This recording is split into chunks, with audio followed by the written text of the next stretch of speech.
Hello, everybody. Hello, Lou. Hello. Can you believe we are at episode 150? Yeah, this morning when I set this up, I'm going 150. Wow. We just flew through the last 50, though. That's right, we did. Yeah. I have to tell you, friends, I have enjoyed doing chapter 13 and chapter 14 immensely. So I hope you've enjoyed it too.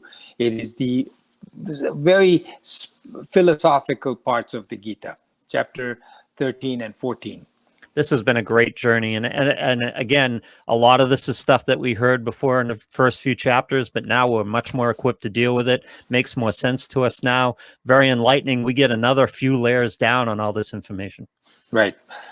So today we're going to be talking about chapter 14, verse 14, verse 15, and verse 16. So what Krishna is talking about here to Arjuna is explaining is a question that many of us have to say, you know what? You want me to spend this whole life in a boring fashion, quote unquote boring. Not have fun, not stay up till late at night, not sleep till 10 o'clock in the morning. What's the fun in all of that? And I give up all of this in this lifetime. And what's the benefit? What benefit? I die and then what happens? Right. What Krishna says here is what will happen to you when you die if your sattvic guna is predominant. What happens if your rajasic guna is predominant? What happens to if your tamasic guna is predominant when you die? So that's fascinating. And you may say, well, I don't really believe it, but then we can talk about that part of it too. So chapter 4, verse 14 says, when the embodied being, embodied means the force, the life force that's within us as a being, the embodied within our body, when the Atman indeed meets death in the predominance of Satva, means when the body dies, but it's predominantly sattvic at the time, predominance of Satva compared to how much rajas or tamas there is, then he attains to the spotless worlds of the knowers of the Supreme. He attains to the spotless worlds means the spotless worlds refers to future births. He attains to the spotless worlds without any blemishes. The next few births, whenever he has, until he becomes self-realized, of the knowers of the Supreme. He's not saying the Supreme. He doesn't say that you will become one with the Supreme if you're predominantly sattvic. He says your worlds will be those of the knowers of the Supreme.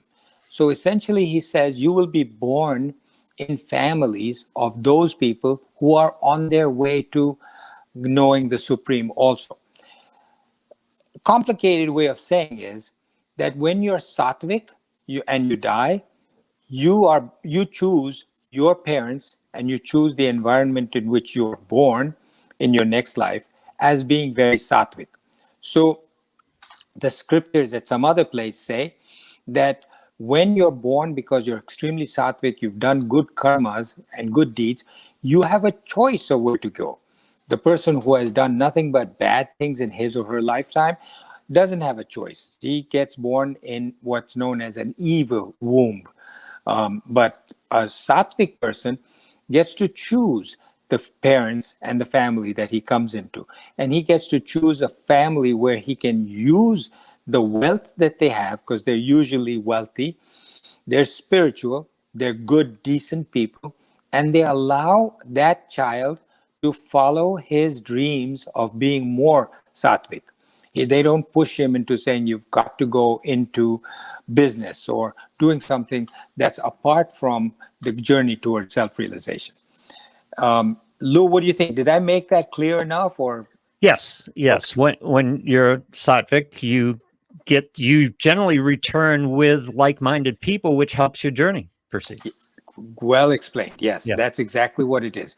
The hard part to realize is that, we choose our own parents. I had a great deal of difficulty with this when I first heard it. And, there's many ways of explaining that. But, you can pick you do pick who your parents are if you have that choice, and you say, and I don't know how exactly that happens. It's not as if you're sitting in an audience with a screen and you say, okay, how about this father here, how about this mother, this guy is going to be very rich. Not, I don't know how it happens, so don't Maybe ask. it's like Tinder. You swipe right or swipe left. Right. Yeah. Who knows? But just like, you have a choice of different things. If your desire right now is to say, suppose I'm tamasic, and I have a desire, a craving for going to the casino.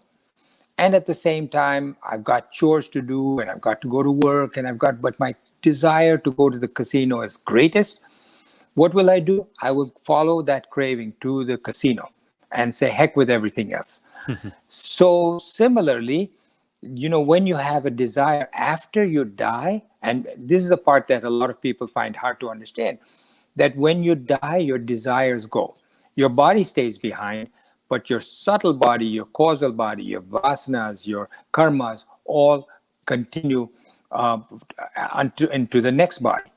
And while the desires are continuing after you die, they choose which body they want to go to, which environment they want to be born again in. Yeah. And here, as an aside, is the question of where heaven and hell come in.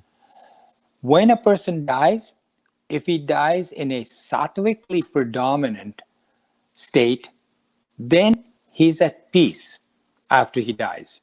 And he's just waiting for the right opportune moment to come back to life. Now, I have read a lot of books on reincarnation, and it's fascinating how long people stay in that period between the last death and the next birth. And some of them can actually tell you exactly how long it was before they were reborn again. And those who are in a hurry to get back don't have as great a choice about which family they are born into. There's one lady, the book is called I Have Lived Before. I Have Lived Before is the name of the book. And it's about a woman whose name is Shanti Devi. And when she died, she had a young infant at the time. And she was so attached to that infant that when she was reborn, she was born in a family very close, a neighboring village. Even though I say very close, a neighboring village was like 100 miles away. Yeah. She was born in that home in a village 100 miles away. And she kept saying from the time she learned how to speak that she has to go to that village. Her family was very poor and did not understand why she kept saying that. She also said, look, I don't eat meat. I'm a Brahmin. And this family was not a Brahmin, and they forced her to eat meat. And she says, I don't eat meat. It's a long story. I don't want to go through the whole book with you. But in that case, she described, there was a Scandinavian person who did not believe in reincarnation. And as soon as he heard of this lady, he came from Scandinavia to prove that there was some kind of a hoax or crookedness behind this. By the time he finished, he said, I'm now a true believer. And that's he's the one who wrote this book, I Have Lived Before. In that, she says to him that the reason she picked this family was because they lived close by and she could go and see her infant child. She could have picked another family. She was a very sattvic person when she died, but she picked a family which ate meat and did everything opposite. They were not educated. They were poor. They were not people who fulfilled their wish to become spiritually greater. She was born in a family lower than where she had died in. But she was able to fulfill her desire to go back and see her infant child. That's a whole other story. But she was born while that infant was still an infant. She was small enough when she went there that her infant child was older and bigger than she was, and she sat in his lap. And there's photographs of that. It's a fascinating book. But other people have said they waited many years for the right environment, the right parents, the right families for them to be born in before they were born. So Arjuna says to Krishna, what's the point of all this? Yeah, I'm going to give up all of this enjoyment I have on this earth to follow these spiritual guidelines, and then what? And what Krishna says is that when the embodied being meets death in a sattvic fashion, then he attains to the spotless worlds of the knowers of the Supreme, means he comes back in a family that is conducive to further growth. That anything that you have, which is, let's say you're 60% sattvic when you die, when you're born, as a baby, as an infant, you're going to be 60% sattvic. In other words, you know how mothers say that some children are very sattvic, they're very calm, peaceful, they don't cry, such a good baby, doesn't trouble me at all. And you'll see that tendency as the child gets older. And from a very early age, he's bright, he's able to do educational stuff. All the qualities of Satwa that I described in our last episode, that's what this child has. So verse 14 and 15 talk about Satwa when it's predominant at the time of death. 15 talks about Rajas and Tamas being predominant at the time of death. And 16 says, what are the fruits of Rajas and Tamas? And what are the fruits of good action, which is Satwa? So a person who dies with Satwa predominantly over Rajas and Tamas, because Satwa only comes out when you've gotten rid of Rajas and Tamas, that person will be born into an environment which is good for further growth of his own personality towards self-realization. Because ultimately, it takes many, many, many births for you to become self-realized. Hopefully, you're continuously going upwards and not downwards again. So in a family well-versed in spiritual knowledge, his sattvic nature deserves it and demands it, and says, this is where I'm going to be born, in a pure spiritual environment. The worlds that he talks about in this verse refer to repeated births. So he grows up in spotless worlds of the knowers of the Supreme. You put in a lot of effort in this lifetime and you're not self-realized, then what? To that extent that you are sattvic, you gain a lot of benefits at the same time. It's not just that you're born with the same amount of sattva in the next life and you're a child prodigy and everything you learned in this life as a sattvic person, you were very dexterous, you learned music and you're now born as Beethoven, and at the age of 7 you can, do a concert. That is true. But at the same time, during that lifetime, while you're becoming sattvic, you also become peaceful, you become productive, you're on your way to becoming self-realized. So it's not wasted. And that is permanent. What does that mean? That you don't lose it in your next life and come down. For instance, look at the analogy. If somebody were to give you a knife in your hand or a gun and say, kill this person, kill this, you wouldn't be able to do it. You wouldn't be able to murder somebody. So you can't go backwards into a tamasic state and be very callous. Only a tamasic person who is already callous and capable of murder can murder somebody. So you as a sattvic person don't go backwards. You can go upwards, but you can't go backwards. It's very, very difficult. There have been people that do all kinds of horrendous things. In our earliest episodes, Lou and I talked about my memoirs of a psychiatrist, the Gita memoirs of a psychiatrist, but memoirs of a psychiatrist, in which I talked about hypnosis. And under hypnosis, I've seen the most horrendous of criminals and crimes being committed. But such people are tamasic. Such people are not sattvic. Sattvic people don't do that. When the body can no longer fulfill its desires, what happens? The body is dropped. The causal body, the subtle body, the vasanas, the karmas go on to and get a new body. Your desires keep multiplying and increasing until you then die because the body can no longer fulfill it. Everything is left behind except the body. And then you go to the next birth.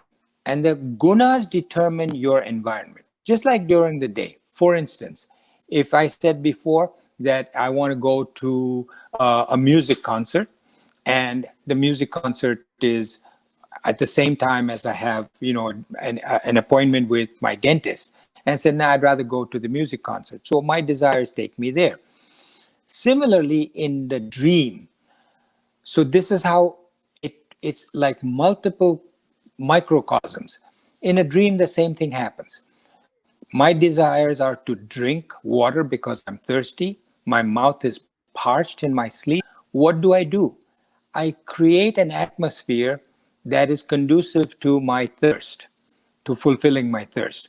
So in my dream, I dream that I'm walking in a desert, hot, sand, 110 degrees. I'm thirsty, thirsty, thirsty. I'm actually asleep in my bed, and there's a fridge right outside. But in the desert, I'm walking, and suddenly, what does my dream produce for me? An environment which fulfills my thirst temporarily. I see in my dream a waterfall of ice cold water, continuous, crystal clear, pure water. I go under this waterfall, put my head up, and the water hits me in my face, and I'm just drinking, drinking, drinking. I say, oh, that feels so good. I achieve a little bit more sleep until the thirst comes back again. And again, I start to dream of something else that's quenching my thirst. Similarly, when a person dies, that dead person, that subtle intellect, subtle body, that causal body is actually now having desires. There's no physical body, but the desires are now saying, I need this kind of an environment. I need a sattvic environment, and he can demand it because as a sattvic person, he has the right and the ability to get that kind of a sattvic environment. After death, you choose your parents, you choose your environment. You will be born in a pure environment where the people around you are seekers. Seekers just like you are to spiritual enlightenment. So between heaven and birth, between death and birth, you are either in heaven or hell. And that's what I was starting to say before, that it's an aside, but when you are in that period, if you are having a desire that is very peaceful, your mind is at peace, then you're considered to be in heaven. But if your mind is agitated because of your desires, because of your guilt, because of your conscience that says you've done a lot of bad things, because of your fear that you're going to be born and punished because of then you are considered to be in hell. During that period of time that you're waiting to be reborn again, you are tossing and turning inside yourself with nothing else to do. And that is what Dante called the fires of hell. The Inferno, yeah. Inferno. So verse 15, meeting death in this, he is born among those who are attached to action. So also, dying in tamas, he is born in the wombs of the senseless. So again, Krishna says to Arjuna that a rajasic person, when he dies, his desires propel him to be born in a family where everybody is involved with action. Action to get, to achieve, to acquire, hurry, worry, craving. And those who are dying in tamas are born in the wombs of the senseless, meaning those who are uneducated and only think of themselves and not anybody else. So here Krishna speaks about the consequences of rajas and tamas. A rajasic person is then reborn in an environment full of action. The whole family, everybody is hurrying, getting more, constantly having desires, constantly moving, act and acquire, hurry, worry, crave. A tamasic person is reborn in an environment of ignorance, inertia, heedlessness, etc. I saw one family where I saw actually two families. One family is saying to the children, act, move, let's go out, let's run, constantly doing. The other family says to the child, let's sit down, let's read a story. And I'm not saying that it's one 100% over the other, although there are some that are 100% action and zero reading stories. The other is just nothing but intellectual, not so much action. But the majority of it is like a combination of all, but there's one that predominates. Rajas predominates or Sattva predominates. Jain, when I first started going to these lectures, I used to go to Gautam Jain's lectures, and I used to take a lot of people that I knew, physicians at the hospital, say, come on, you've got to come. I was eager to take it. And many of them, I kid you not, Lou, they would fall asleep. These are physicians who, a lecture like this, they would be sitting there and I'm watching them to see, what kind of an impact. I hope they like it. They'd be actually asleep. And by the time the lecture finished, and I'm saying, wow, this was a great lecture. I said to them, how was it? Oh, it was good. It was good. I could know he's lying because I could see that he was sleeping. So it depends on your makeup. And some people can go to a spiritual lecture and fall asleep. You have 500 channels. One person may love MTV, all the music TV, just for those of you who are not in the United States. MTV is music TV. Maybe you have it in other countries also. But other people can't stand it. I don't like this music. I would rather watch a documentary. So for every person, if you have 500 channels on your TV, you control the remote. You decide which channel you want to watch. Where does your desire take you? That's the key. So some people love to go skiing. Other people say, it's icy, it's cold, it's windy, it's minus 20 degrees. Who the heck would want to put yourself through that torture? So similarly, Rajas is, to a sattvic person, torture. He says, why would I want to put myself through that? To gain another $100, you're going to rush, do this, so you can acquire some more money. I don't need it. I much rather sit in peace and meditate, sit quietly, enjoy.